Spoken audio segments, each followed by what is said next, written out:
Alright, so we're going to try something new, and I'm going to pick 2 random cards out of here, and I'm going to show it to the camera. And I want to see if you guys will remember which 2 cards I pulled out, because I'm going to bring it up in a future vlog. Because that's continuity, so here we go. Oh, it's the same ones. No, it really... I'm so stupid. They're not the same ones. 3 or 4 clubs. Okay. And boom. CTKaraoke, the gaming channel.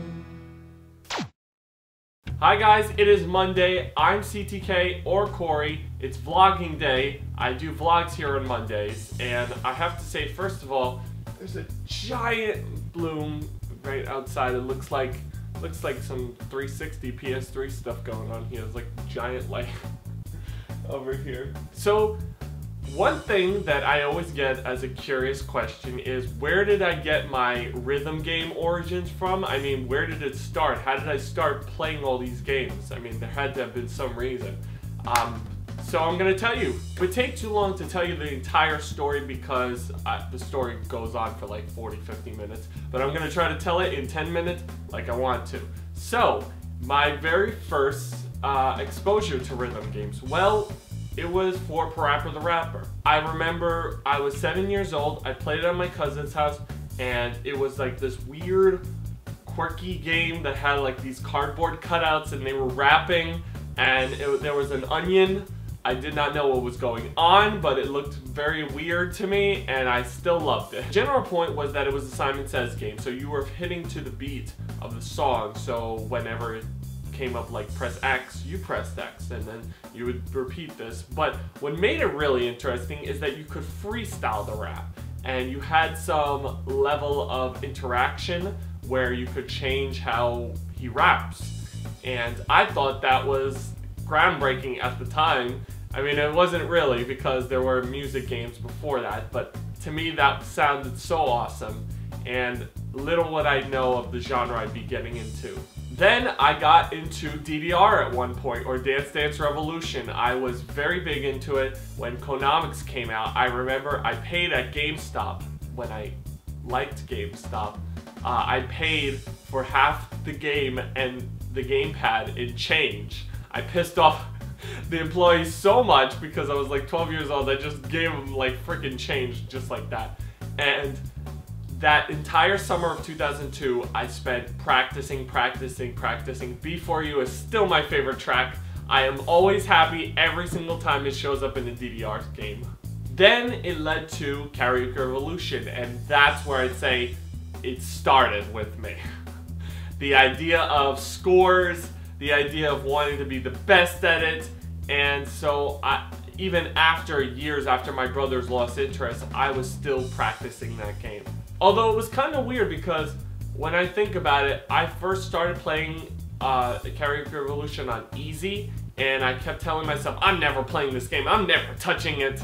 And I just remember I played Billie Jean on easy, I failed, the crowd booed at me, and then I said I was never going to touch it, and then I played It's the End of the World as We Know It on easy, and then I failed again. And then I played Bizarre Love Triangle and failed, and it just kept repeating, but the point is, eventually made me grow to love the games. And that led into 2008, 2009, where I was into karaoke games, and that's where the name CTKaraoke came from. So if you're asking about the origins of where the name came from, it came from that. I used to do karaoke games, and I did Karaoke Revolution, Disney Sing It, a couple Lips, a couple of others, and eventually I made my way to Rock Band. I played Rock Band competitively for 4 years before I retired, and because of that mindset of wanting to be competitive, it just kind of like changed my aspect. I'd have to say also, Elite Beat Agents did it too. I still say Elite Beat Agents is my favorite rhythm game. I outbeats Rock Band and Just Dance. I'm sorry guys, but I've been playing it long enough to know that I was wanting to finish that game from start to finish, which I did last year, and you can see the playlist on the channel if you want. Before I knew it, I just got into Just Dance. I got into Dance Central. I just got into that genre because I guess I was getting tired of singing games and it switched over to dancing games. But the mentality was still the same. I kept wanting to get 100% and scores and high scores and stuff, and so I never broke free of that, you know, mentality. I still loved rhythm games.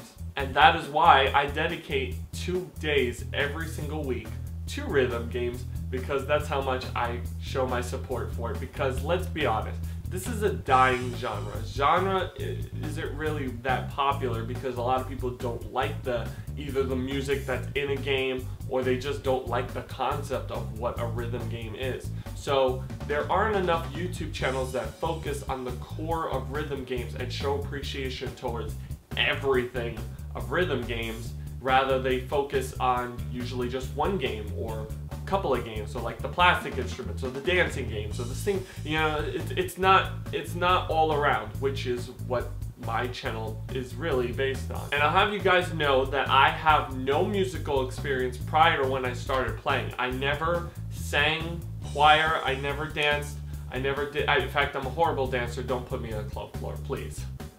You may think I'm good on screen, but believe me, that doesn't translate well to an actual dance floor. I just never had any musical experience because I never really had much desire to, but that doesn't mean I'm not keen on beats. I'm not keen on rhythm. I understand it. I just cannot perform it. If I could, that's the best way I could explain it. I don't think I have any other way. Alright guys, thank you guys thank you so much for watching. I hope you enjoyed this video, and if you have more questions about my rhythm game origins, leave a comment below, and stay tuned for the after footage. I actually filmed this yesterday because I thought I was filming yesterday. And make sure to follow me on Instagram, Twitter, Tumblr, Facebook, /CTKaraoke, and I will see you guys tomorrow with the Let's Play, and next week with another vlog. Bye! After footage, this is the footage that goes up after the vlogs every week. It is really not relevant to the vlog, but it's to get you to keep watching because I'm so evil that I'm pressed for time before you start clicking the next thing on the playlist. This week we're gonna unbox these guys for Disney Infinity, which this one I got for $12.99. Let's see if I can get it. It's Mrs. Incredible, Barbossa, and Mike Wazowski. And of course, we had to have the main Disney character, Mickey himself, who is the Sorcerer's Apprentice version from Fantasia. So let's get right into it. Let's open this one first. I hate breaking these boxes. I ruined the cover thing. Mickey Mouse. And I have Donald right here. So if we could get Goofy, then we'll have the main Disney trio. Okay, we have Mrs. Incredible, Mr. Incredible, and Dash. All I need is Violet, who is very difficult to find because she's actually the hardest one to collect. I don't know much about Pirates of the Caribbean because I'm not really a big fan of it. Whoa, I didn't even realize this little guy on here. Barbossa looks pretty good. I like this little creature thing that's on him. If you could see it. Maybe I could get the light.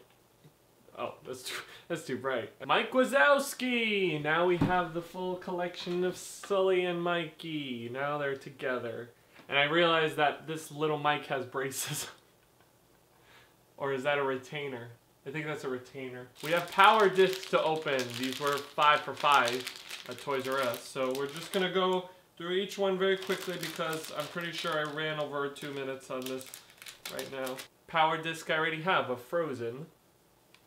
Of Anna. Or Anna. We have another power disc that I already have of Rapunzel. And this one for Cars. I do not know this car. He has a mustache. We also have Belle's horse, and this guy who looks like he's a demon.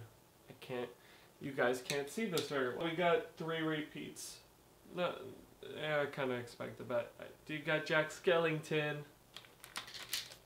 and then we got one more. We have Stitch's gun that he uses in the movie, and damn it, I forgot his name from the movie Up. Old guy. His little cane with the tennis balls on it. Okay, so not bad of a haul. Thanks for watching. I just realized the camera is rarely out of range. You have all this free space. I'll see you guys tomorrow. Bye.